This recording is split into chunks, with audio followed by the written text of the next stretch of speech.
अस्सलाम वालेकुम my YouTube family, कैसे हैं आप सब। उम्मीद है कि सब ठीक ठाक होंगे। आज मैं आपके लिए लेके आई हूँ चॉकलेट सिरप या चॉकलेट स्प्रेड की रेसिपी। ये चॉकलेट सिरप हमारे घर में बनने वाली हर दूसरी रेसिपी में यूज़ हो रहा है। कोई भी शेक बनाएं या कोई हम चॉकलेट केक बनाएं तो उस सब में ये यूज़ हो रहा होता है। आए जी इस रेसिपी को शुरू करते हैं। सबसे पहले मैंने ली है यहाँ पे 3 tablespoon cocoa powder, 3 tablespoon ही चीनी लेंगे, हाफ़ टी स्पून यहाँ पे मैंने डाला है कॉर्नफ्लोर जो कि इसको गाढ़ा करने के लिए यूज़ होगा। इन तीनों चीज़ों को हम मिक्स करेंगे अच्छे तरीके से। मिक्स करने के बाद इसमें हम डालेंगे 1 कप दूध। दूध को डाल के हम इसको अच्छे तरीके से बीट करके इसको अच्छे तरीके से मिक्स कर लेंगे। ये आपकी तकरीबन 2 मिनट लगेंगे। इसको आप अच्छे तरीके से मिक्स कर लें ताकि कोई भी लम्स वगैरह इसमें ना रहें। पैन में डाल के हमने इसीलिए मिक्स नहीं किया ताकि उसमें लम्स वगैरह बनने के ज़्यादा चांसेस होते हैं। अब हमने मीडियम लो हीट पे इसको पकाना शुरू करना है और साथ साथ हमने इसको हिलाते रहना है। क्या आपने चैनल को सब्सक्राइब कर लिया था? नहीं किया तो अभी कीजिए जाके, और बेल आइकन को भी प्रेस कीजिए ताकि आपको साथ साथ वीडियोस का नोटिफिकेशन मिलता रहे। ये देखिए इस तरह की कंसिस्टेंसी इसकी बनना शुरू हो जाएगी। अभी आपने इसको मज़ीद पकाना है।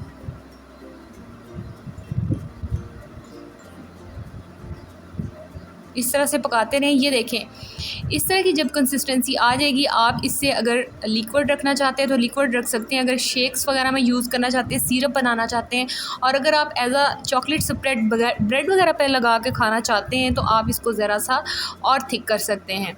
इस पॉइंट पे आप इसमें 1 टेबल स्पून बटर ऐड कर दीजिएगा। ये बिल्कुल ऑप्शनल है, इससे थोड़ा सा क्रीमी सा इसका टेक्स्चर हो जाता है।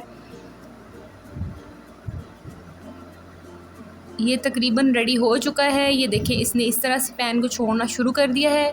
ये मैंने ज़रा थिक बनाया है। आप अगर इसको लिक्विड थोड़ा रखना चाहते हैं तो लिक्विड भी रख सकते हैं।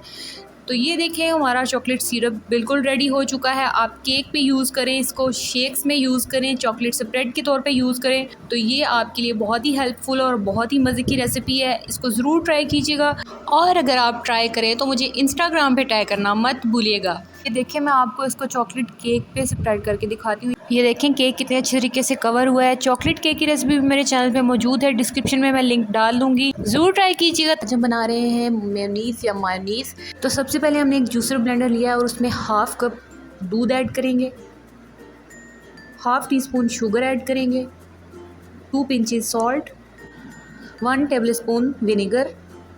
इसको हम ऐड करके हम अच्छे तरीके से इसको ब्लेंड करना शुरू करेंगे। और हमारे पास होगा 1 कप ऑयल हम लेंगे और उसको हम ग्रेजुअली ऊपर से डालते जाएंगे। 2 मिनट्स तक आप इसको अच्छे तरीके से ब्लेंड कर लीजिए और ऑयल को ग्रेजुअली डालते जाइए। तो 2 मिनट ब्लेंड करने के बाद इसको हम 1 मिनट का रेस्ट देंगे।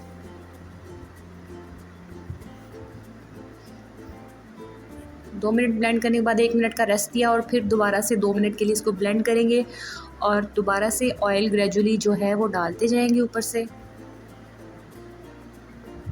2 मिनट के बाद इसको दोबारा रेस्ट दिया था हमने और फिर दोबारा से इसको 2 मिनट के लिए ब्लेंड करेंगे। तो ब्लेंडिंग टाइम जो टोटल है वो हमारे पास तकरीबन 7 मिनट्स का होगा और ऑयल को हमने ग्रेजुअली ऐड करते जाना है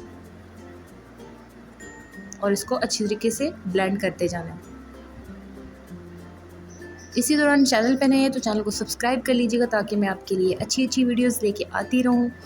जी तो हमारा ब्लेंडिंग प्रोसेस जारी है। ब्लेंड करते हुए हमें इसे टोटल जो है 7 मिनट्स हो चुके हैं और इस तरह की हमारे पास इसकी कंसिस्टेंसी आ चुकी है। क्योंकि ब्लेंड करते हुए ये थोड़ी हीट अप हो जाती है तो अभी ये अपनी फॉर्म में नहीं है।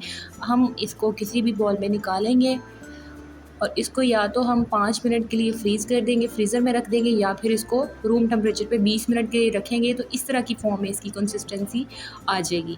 और देखिए माशाल्लाह कितनी खूबसूरत सी हमारी मेयोनीज़ या मायोनीज़ जो है वो रेडी हो चुकी है। इस तरह से ज़रूर बनाइएगा और मुझे इंस्टाग्राम पे टैग करना मत भूलिएगा। तब तक के लिए अल्लाह हाफ़िज़।